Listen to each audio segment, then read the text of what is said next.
ก็งานไหมครับบรรยากาศในเทศบาลแขวงไซกองแล้วได้แน่นกันว่าหลองของเก็บกิโลเลยอันนี้แม่นวัดยังโน้วะนี่วัดทะไซ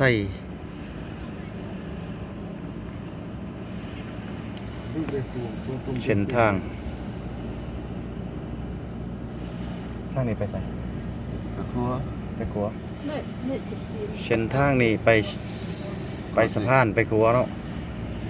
ขัวน้ำเซ่ยังเซกองไปขัวเซกองอาลักจึงเซกองไปเมืองลักจึง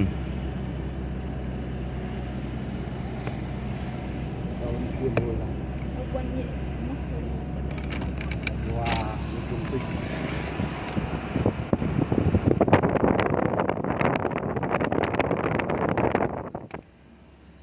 รายงานแบบอยู่บ้านพัก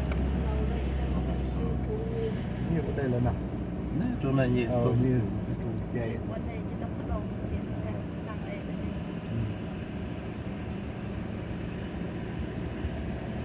เราไม่ต้องอีกแง่ผ่า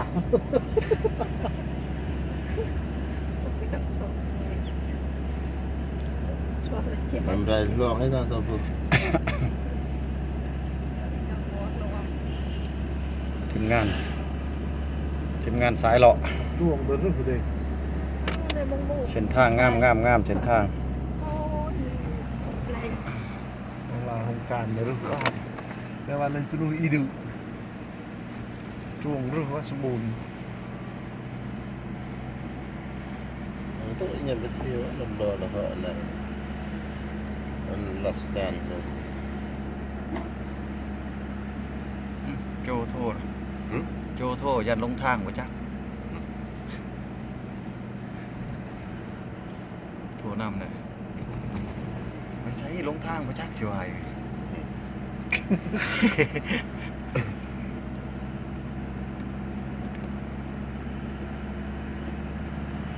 สิมีเวียกเกี่ยวของอยู่หั่นนะเนาะคือว่าบ่มีหยังเพิ่นบ่เห็นเฮาเพิ่นก็สิโทรหาเนาะของฮันนุ่มอ่ะมึงละจุคือว่าตันอะไรอยู่ยังต้องเบลจุ่งเลยว้าลังกะโทเส้นทางไปขัวเซกองไปกลับเมื่อบ้านเราอีกคือเก่าโอ้น่าได้ไงหลวงเลยโอ้โค้งตำรวจไอ้เยี่ยวันไปซื้อโรอะไรแต่ตรงนั้นได้ได้ไหมงามเส้นทางเด้มันจุ่มตัวติดเลยแขวงเซกองนี่น้องมันมุดตัวทาบักเลยนี่มันหลวงเนาะเพราะว่าตีสิเขาสิเห็นนี่เผาอย่างเขารักพ่อรักพ่อกระตู้โอ้เข้าปนกันได้เนาะกระปนกันนี่แหละก็ไม่เทศบาลก็เนี่ยจะไม่ยากเลยมันเซ่ไปโอ้ยหมักม่วงไปเอี้ยวยังไม่มากันเลยครับม่วงพี่ดึกหมักม่วงวันนี้นั่นเป็นหัวเลยโมติเลยโมวันละไปอะไรเนี่ยลูกชีวิตเนี่ยมันหลอกนี่นั่นตัวโมโจงมุดมาได้นี่ในวันมันหลักเนี่ยเอาอินนั่นตัวเลยเป็นเลยอีตัวเขาหดน้ำที่เดี๋ยวสิงห์ขึ้นเมื่อเขาเล่นปีใหม่นะมีครัวเนาะผมมีเนาะโน้ตตุบันเราไม่ขึ้นไปจบเลยเขาเล่นปีใหม่แล้วพี่น้องอยู่แกงไซกองเนี่ยโคตรน้ำกันแล้วย่านน้ำแล้ววันนี้กลับกันเด้อพี่น้องทางเข้าก็ซอดคนได้บ่มีไปบ่ถึงทางกลับคืนอีก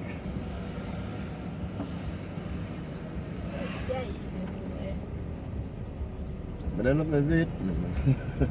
โอ้ยบักม่วงกับมากระแทกพี่น้องเอ้ยใส่กองได้ทำนี่โอ้ยบักม่วงพี่น้องเอ้ยสมัยพี่ดึกกระแทกคนน่ะโอ้หมากม่วงพี่ดึกแก่ร้อนต้องกินหัวกุ้งแฮม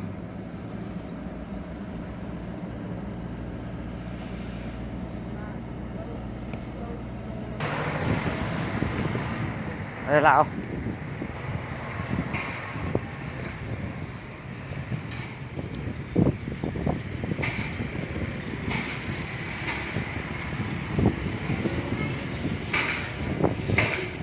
สบายดีเจ้าอันน่ะถามแหน่อันนั้นไปขัวใส่กองอยู่ทางไหนทางเส้นนี้นี่บ่ทางเข้าไว้เจือนี่ติ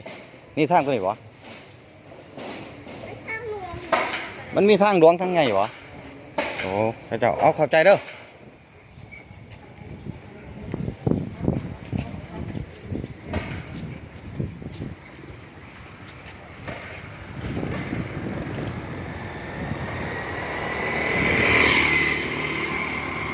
กับคืน Một tí là hết. Ngay là xâm rạ lên tên là bên vậy đó. โอ้ยหาครัวใส่กองก็บ่เห็นเนาะเขาอยู่ไส Rồi người ta mới ta lát. กำลังจะติดตามกันอีกว่านะ บอกข้ามก่อนนะบอกข้าม หาบทคนในที่หันบทห่านทั้งหน้าฮะบทต้องห่านทั้งหน้า Chẳng hạn này. Cho nó chung hai lên thì nó thành thành luôn. อืม มั่วมันบัวอ้าวเนี่ยลงจอดบนเมืองว่ะ Nhẹ chung hai dọc thành thành. เห็นคนไกลๆทางกระทาง ลงขนาดเงียบด้วยสิมาถึง จุดส่วนชนเลยทางเส้นทางร้ายขนาดเฮ้ยจะไปทางไหนบาทเนี่ยล่าล่ะ มาเยอะๆมั้ยเยอะตุ๊กตาตอกที่ยาว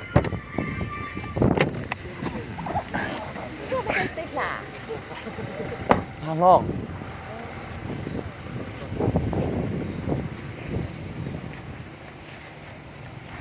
เจ้าสวัสดี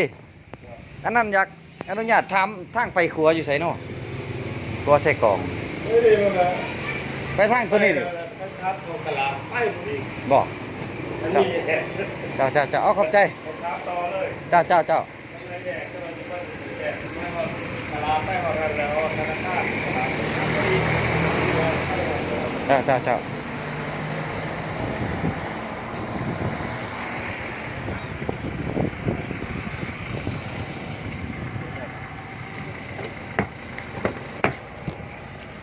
อยู่ใช้ทางเข้าตลาดอยู่ตลาดผู้ใด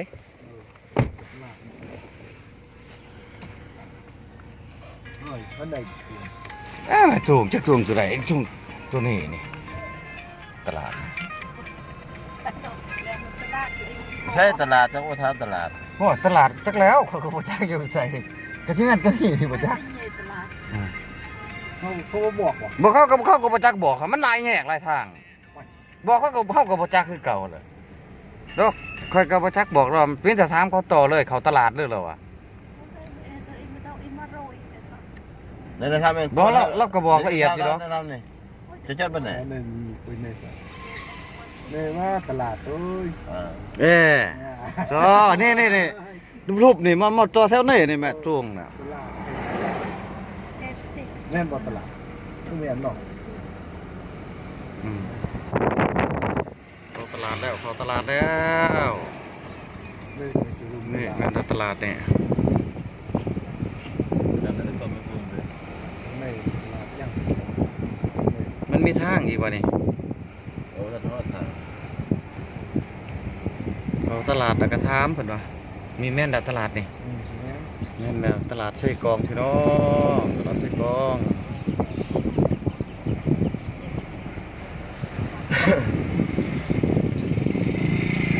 ตลาดแพงใส่กอง พอแล้ว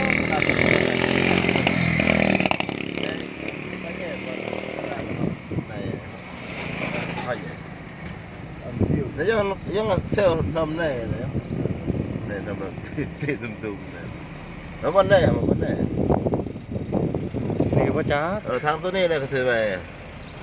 Rồi trung trung Không, họ tà lạt này tham khảo. phan này. Này luôn rồi. เด้คนอยู่ข้างทาง บอก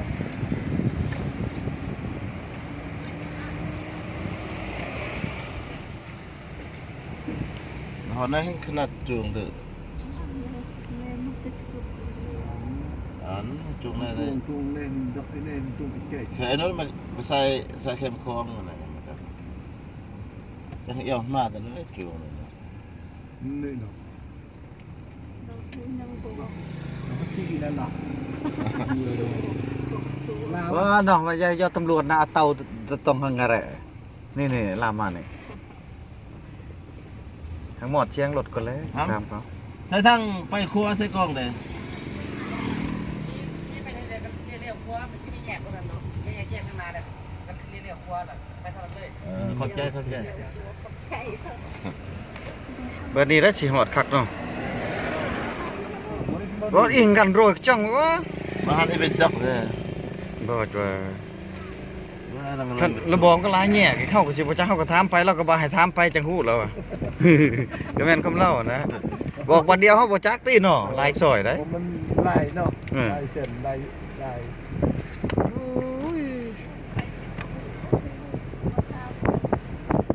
ไปแล้วบาดนี้คือสิฮอดตะครัวใส่กองบาดนี้ phải nhang cô nhân đi phòng เดี๋ยว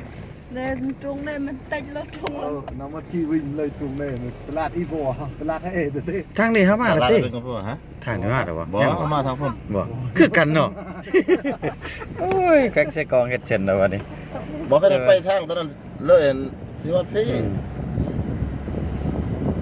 เขาทางตอนนั้นมันสิเขาก็สายน้ำมันแน่สายสิบกอง รอเบิดมือก็บ่ทั่วแขวงนี่ nát xài Ừ. thủ về สายทางหลาย กู mà vậy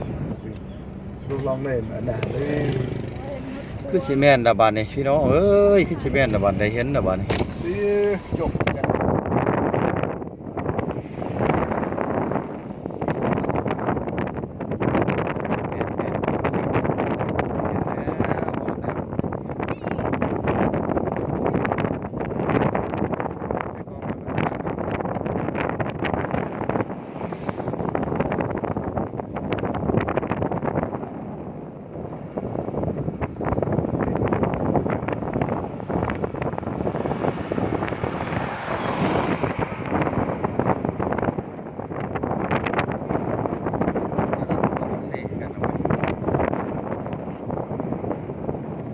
เขาประดับดาสายไฟ